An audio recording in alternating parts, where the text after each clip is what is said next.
Hemi if he would just like to open the proceedings for the karakia. Tēnei te mihi atu ki a koutou katoa, koutou ko tai mai nei hei whakaronga ake o mātau whakaaro pāna ki te tūti o Waitangi. Ko reira, ko te tūmena o kia tutuki pai ngā mahi, ngā kore o kai nui ata. Whakataka te hau ki te uru, whakataka te hau ki te tonga kia mākine kine ki uta, kia mātaratara ki tai. Kia hia ke ana te ata kura, he hiko, he tio, he hauhu, ti hei mauri aha. Thank you, Hemi.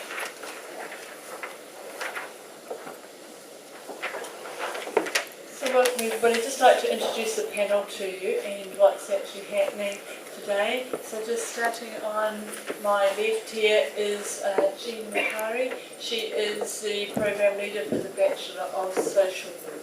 Next to her is Dr. Kathy Holloway, and Kathy is the Dean of the faculty, but she's also been in the nursing programs and taught in them and postgrad for a while. We won't. And Hemi Hotai, who is sitting there, he's representation of our Māori student liaison, and for Hemi, he's always had a strong link with students, and especially our Māori and Pacific students.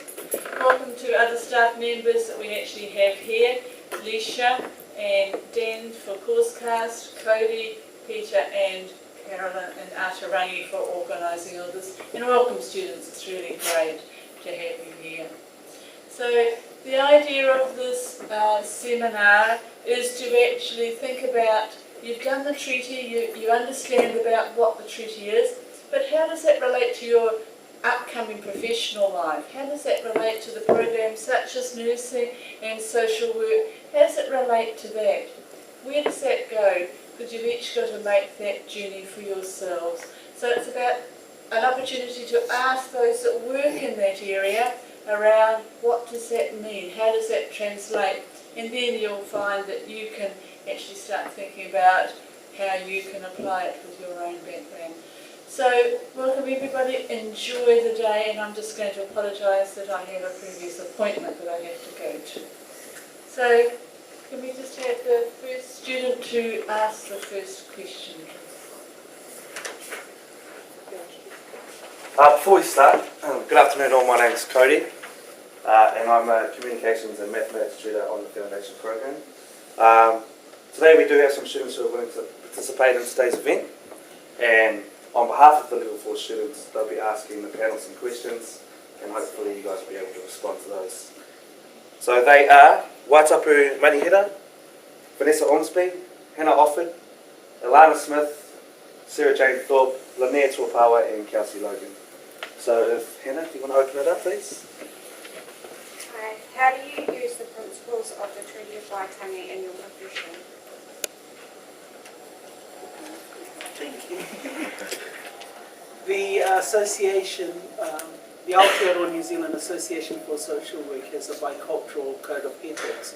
So as our first point of call for social work, it is our code of ethics. It's embedded in the code of ethics, and it's the expectation that when you come to social work, you're not coming to learn about the treaty, but you learn about how to apply the treaty in your everyday practice. So how do we use it? We don't use the principles, we assess and consider how you practice, not the principles, but the articles of the treaty. From our perspective, the principles are an articulation of the Court of Appeal in government.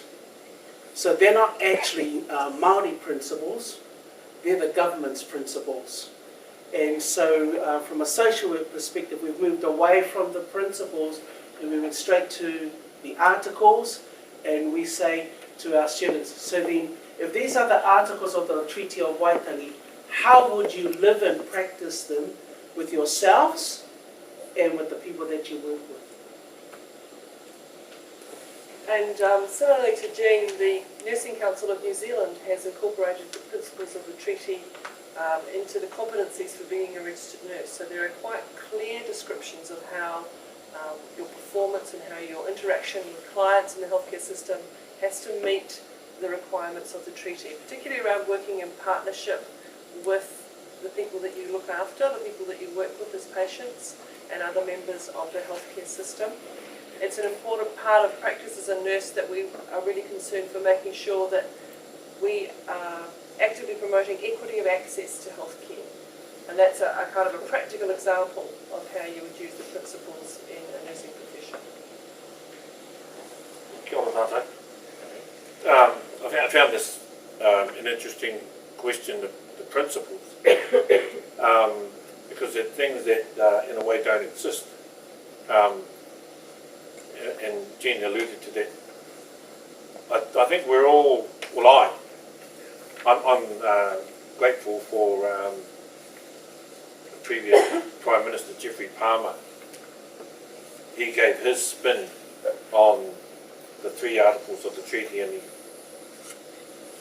succinctly put them into partnership, protection and participation. And to say, how do I apply those 3 Ps in my professional work? I'm quite fortunate. I'm one of a few, I think, who works alongside what could be deemed to be my treaty partner in Leisha Williams. So our jobs are very similar, but we have a subtle point of difference. So she could be seen as representing the Crown, or everyone else who's not Māori. So her role is to support Pasifika students. So the way that I practice those principles, if you like, we're always talking to one another. So I feel I have not only a moral obligation and a cultural obligation, but also perhaps a legal obligation to keep consulting with my partner, my colleague. So I always realise that I can't make unilateral decisions about how we support Māori and Pasifika students. I also realise that there are certain aspects of Pasifika culture, non-Māori cultures that need to be protected. And often I will talk to Leisha about what are those things that are special to you and your students. So there's protection, there's partnership, talking to one another, and participation.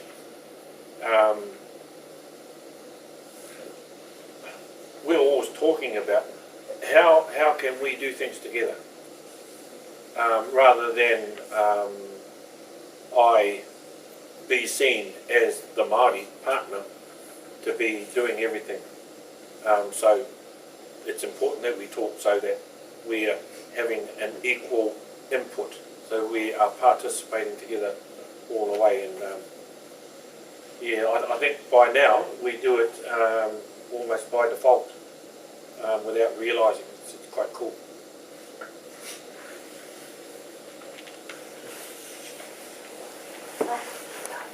What is your understanding of cultural safety?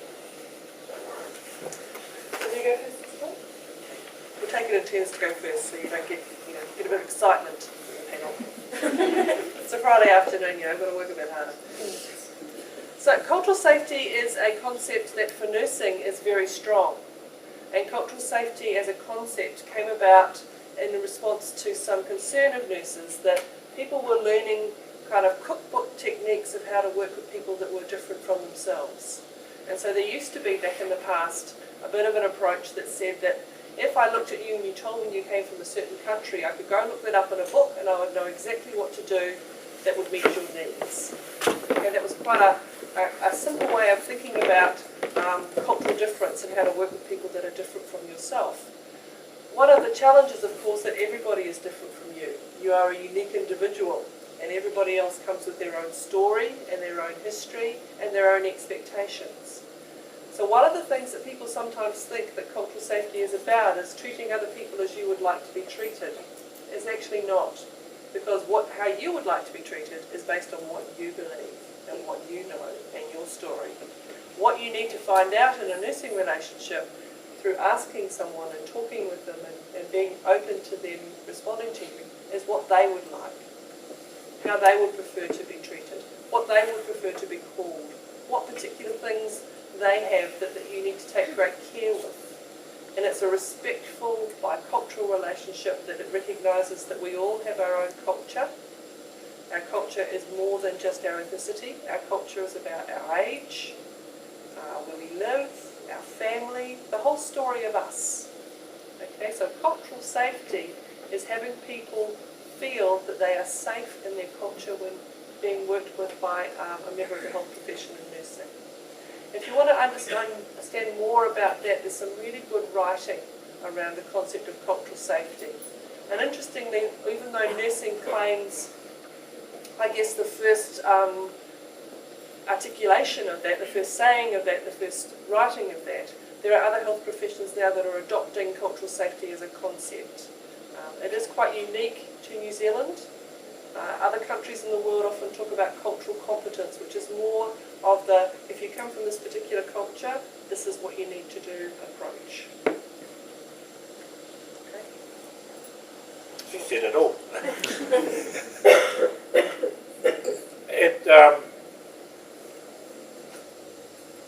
At the moment,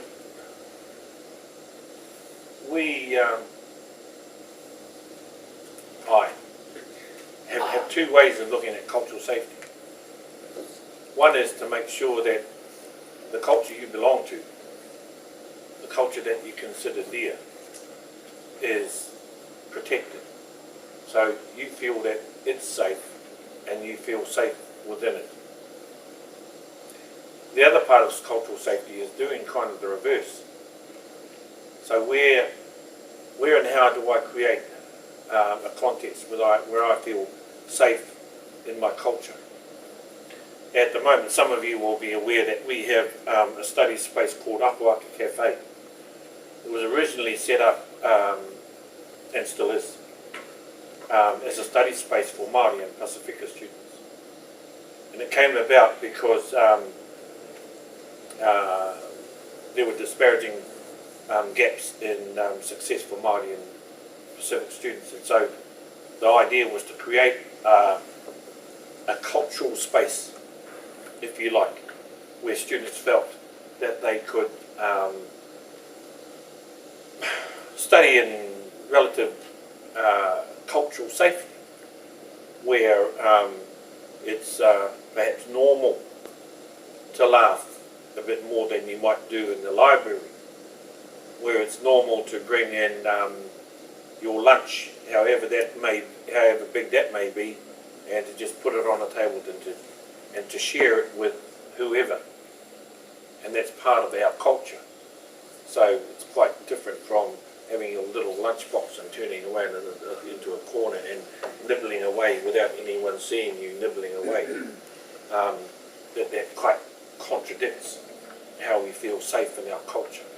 So it's about making sure that you feel safe in your culture. I have a responsibility to do that, as well as it's I guess, reciprocity. How do I do that for you, and how can you do that for me? I agree, Heaney, with you and Kathy. That's what worries me now. And then what unique thing am I going to say?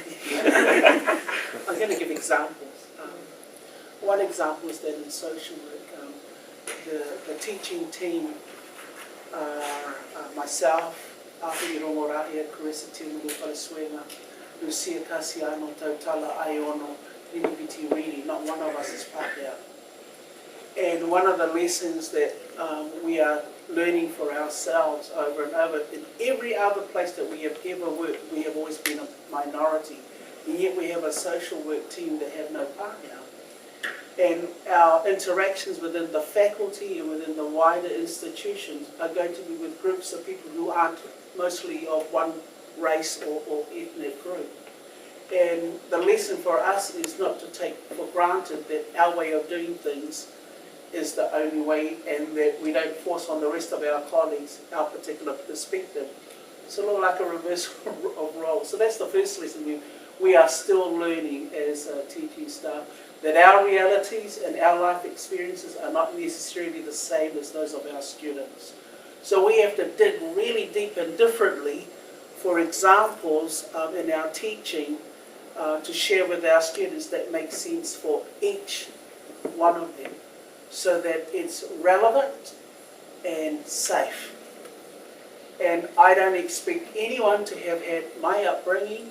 I'm Rarotongan. I come from essentially it's me, my mother, my father, and then God. It's our direct line. And so it's been a very conservative line. And that's not the line for everybody else. In fact, it might not be a line.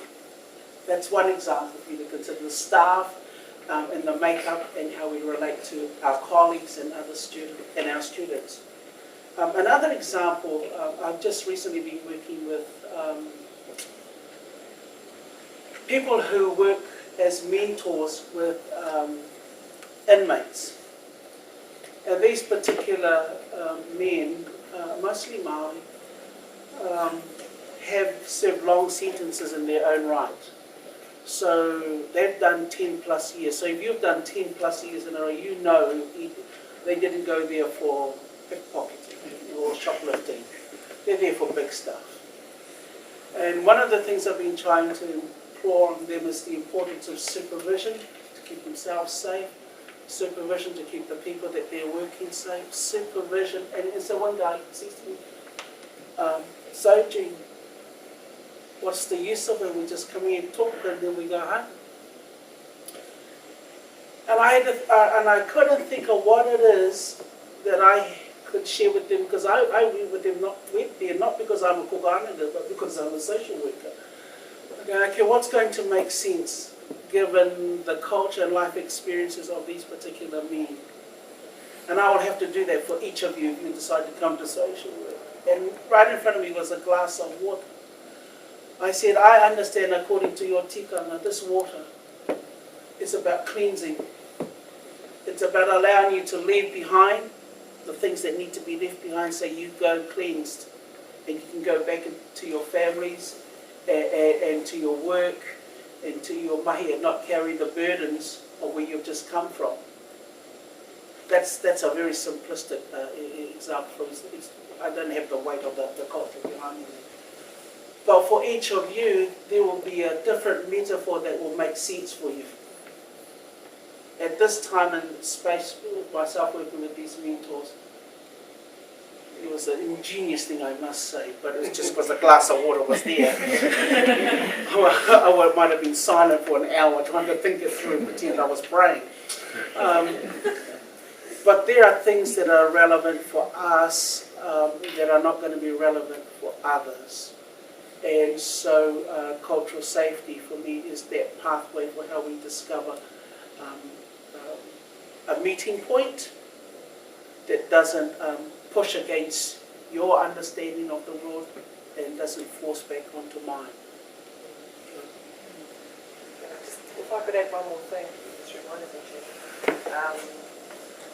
I think that you've got some richness in the description of cultural safety here that hopefully allows you to start to think about what does that mean for me. And one of the things that for cultural safety means for me is that I have to know myself very well before I can expect myself to be able to engage with someone else. So part of the work that you do as a health professional is to know yourself very well, to understand your own story. And that's some of the work that you need to do in order to be able to work in a culturally safe way with someone else. Because we all have things that we do that we don't necessarily recognise or understand. And so part of being culturally safe is understanding your own culture and all the things that that means. What are some of the issues of equity in relation to your profession?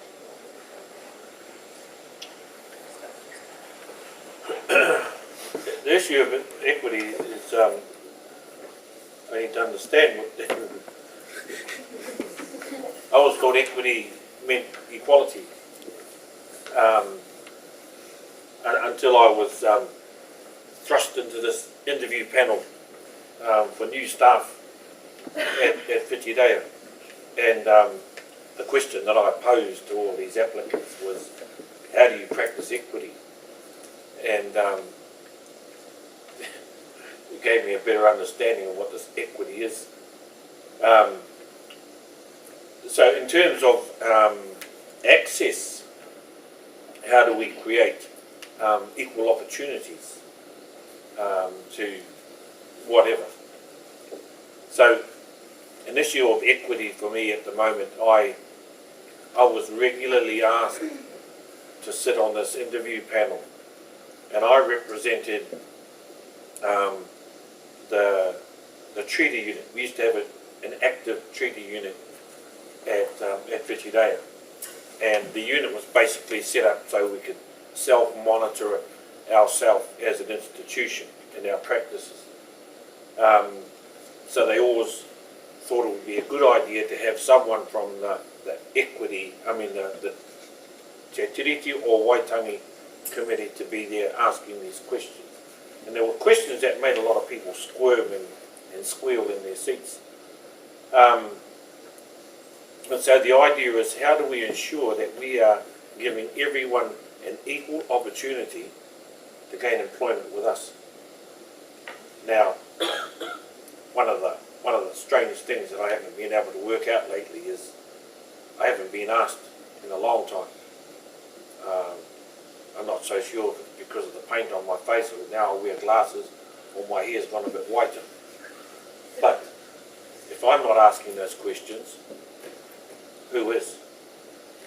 So I took a sneaky look at one corner of our institution, and it seemed to me there was a strange coincidence that I don't see too many brown faces in that corner anymore.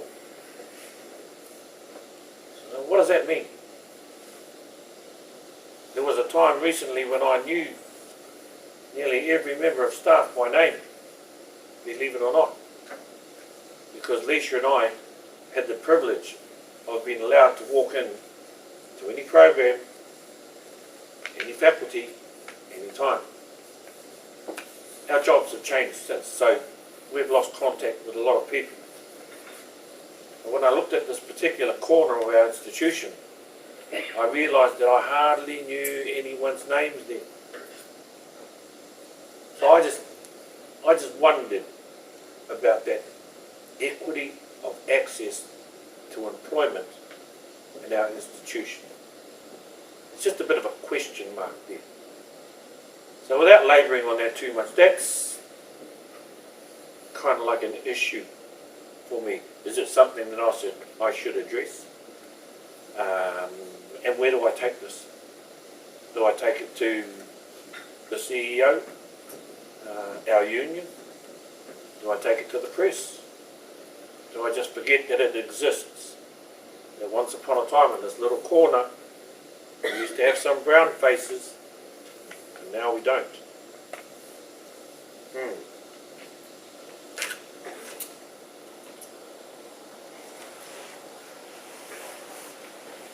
Brother Bob, you know my brother Bob? You must emancipate yourself from mental slavery, none but yourselves will set yourself free. And so Brother Bob, when he talks about emancipation and empowerment, feminist, Kaupapa Māori research, Pacifica research in terms of social work, all start from the premise that there is an injustice, that people are oppressed, and that our function is actually to achieve social change for people. We start with the assumption that all is not equal. And if all is not equal, then we cannot apply policies and practices of equality, because the same is not going to be relevant. The same, you don't need the same support, same level of resources, same kind of teaching as your friend beside you. You don't need the same as the gentleman sitting at the back. You don't need the same as the woman sitting in the front. But we are often, from a political and social perspective, treated as same. But we come out of different houses, we've lived different lives. Now you can see that my colleagues here need some help at the gym, because they're never going to make it around the track as fast as me. See, I said across because I only run across. And so there is often, in that kind of scenario, a handicap where someone will get maybe 20 meters a head start, to allow for the fact that we're not starting as the same kind of athletes. The island of Pukapuka, I use this example all the time, which is in the far north of the coast. Actually, no sane person would go and live there. And I have to say, every time I use the example, the number of fish change. Well, when the men go fishing and they bring back their catch and they've got a whole net, they've got to distribute it across the whole island. The island maybe have 100 people, so there's not that many people on the island. They're not going to issue the same number of fish for every person, because a male adult will need a different amount of fish from a newborn baby. The elderly widow will need a different amount of fish for her sustenance from the teenager. And so they have a system that equates at 5, 3, 2, 1. So every household will get what is their fit and to meet their needs, but they won't get the same number of fish.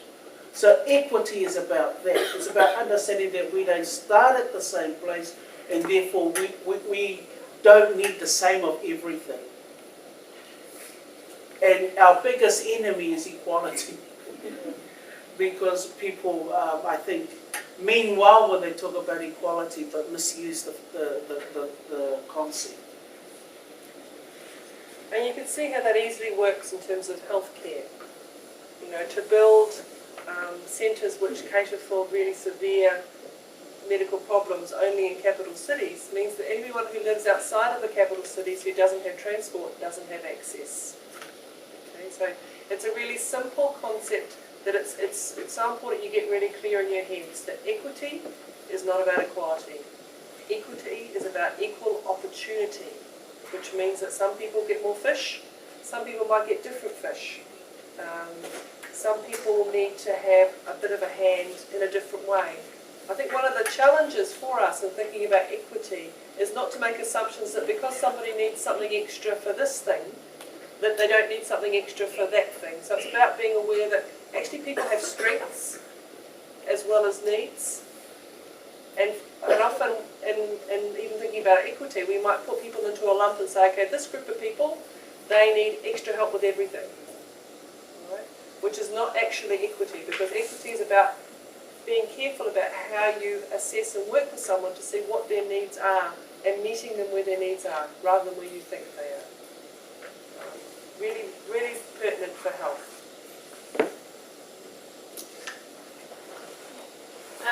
Why is representation of as many ethnic groups as possible in the health, social and educational systems important?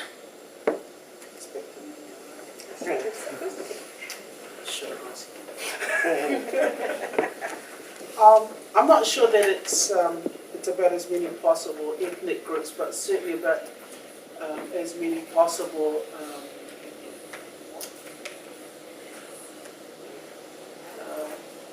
cultures, which is not just about your ethnicity, but it could be gay culture, disabilities. I think that when we are making decisions for our community, the decision makers need to be informed and represent that community. That way you have insights about what's going to work.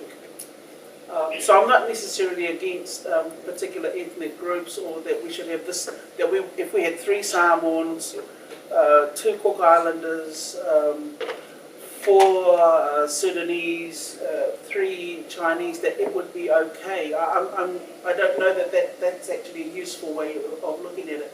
But there are some general gatherings within our communities.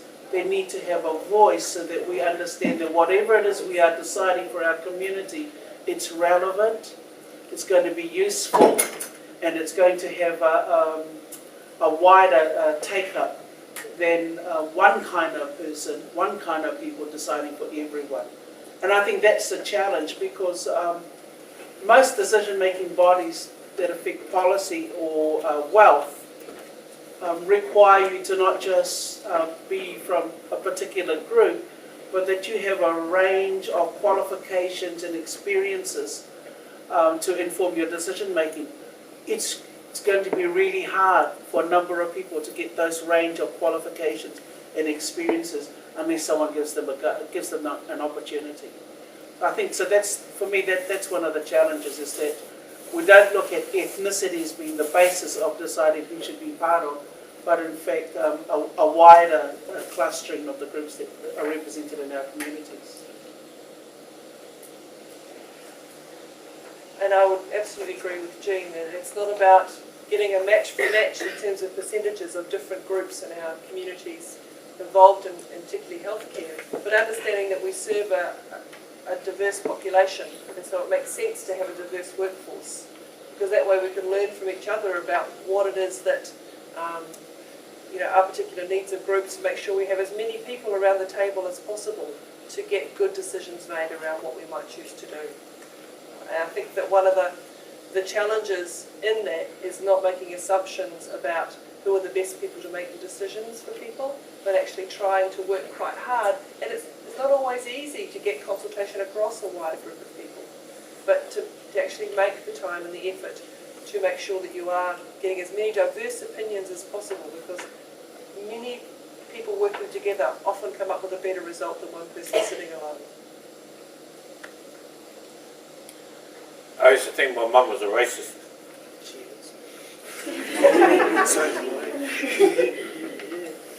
She probably was. That's it. When I was a young man, I had this habit of going home with a young lady on my arm. And so Mum would say, first thing she'd say in Māori, "Where are you from?"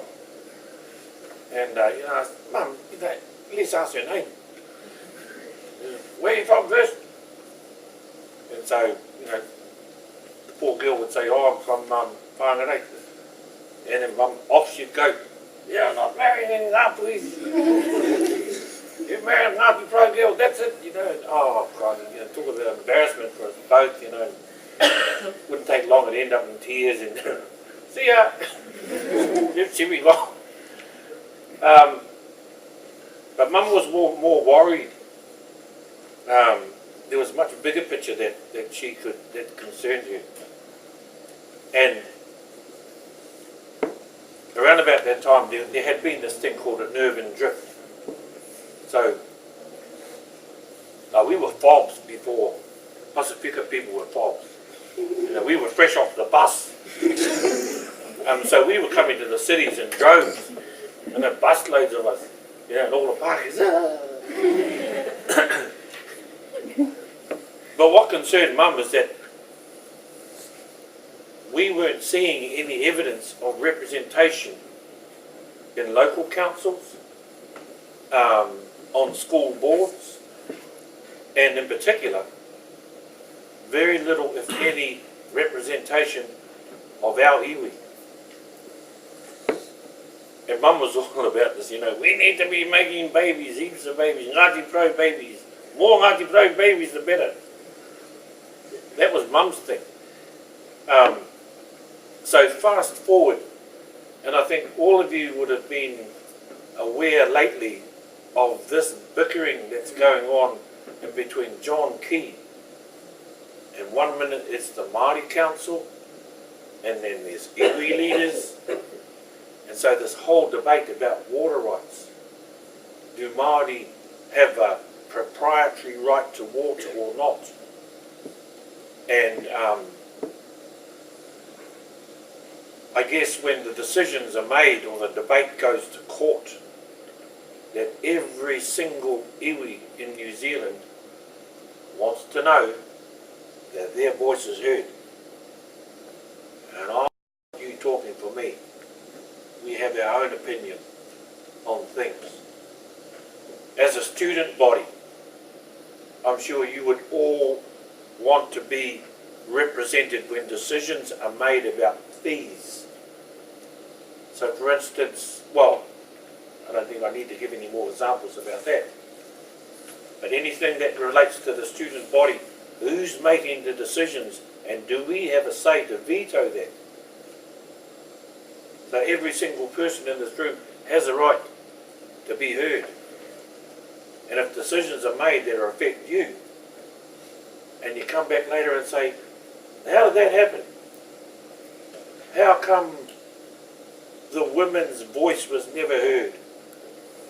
How come the Pasifika voice was never heard? And I guess to me that's what that's about. It's more about representation and everyone having that opportunity to put their opinion, to have their voice heard, to have a say, rather than things affect them and they never had any input in the beginning. Can I add a B to my answer? Oh, you'll add a B to my answer. There are two particular papers in social work that anyone doing a degree has to complete in order to gain your degree. One is treaty and legal responsibilities, which for us then tells you how we equate the treaty to the various legislation that a social worker has to uphold. The second paper is actually it's two papers in year 2 and year 3, where the Treaty of Waitangi is premised as the first code of ethics before the ANZASW code of ethics, before our own professions. And so whether we're talking about ethnic groups or whether we're talking about minorities or how we portion resources, the treaty speaks to us in terms of our benchmark is that Māori is our first partner. And then how do we partner into that relationship?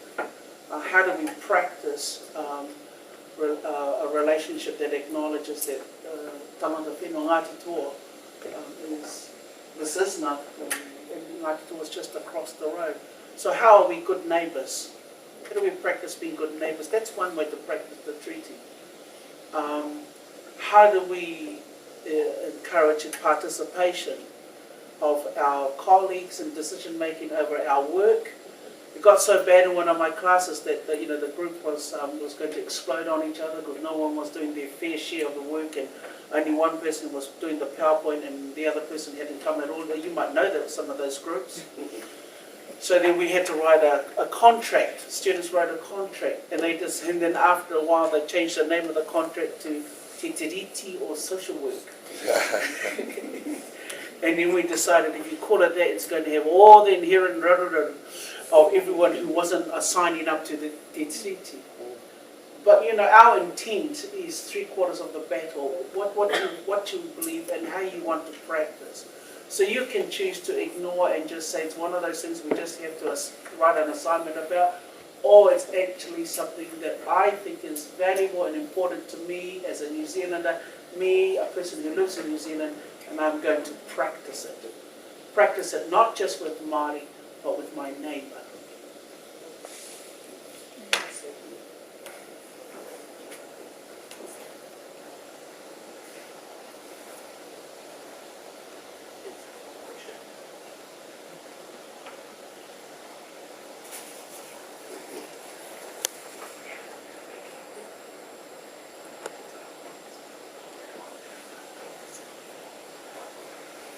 I would like to thank Kathy for coming to speak with us.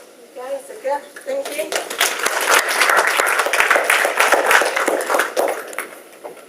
My pleasure. Now I'd like to thank Jean for coming to talk to us today.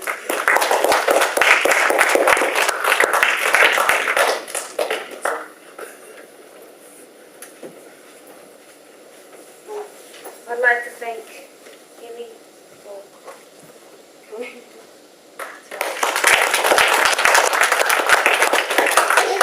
Oh, go on.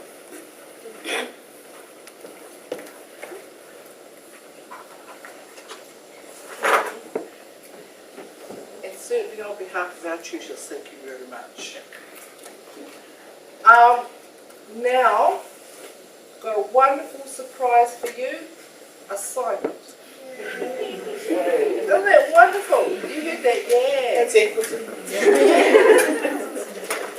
And we're going to give out your assignment.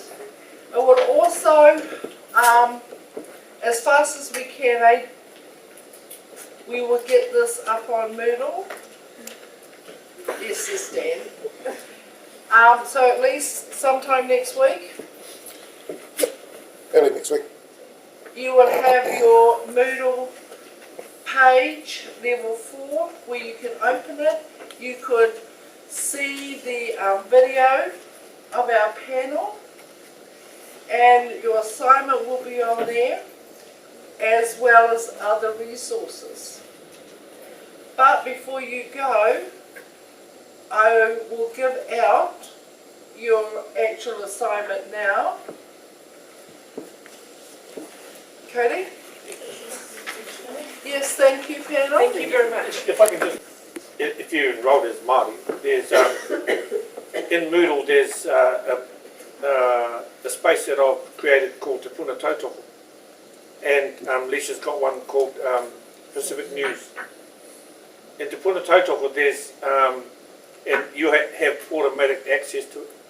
There's resources there that I've put in around Te Waitangi that you might find useful. Thank you very much.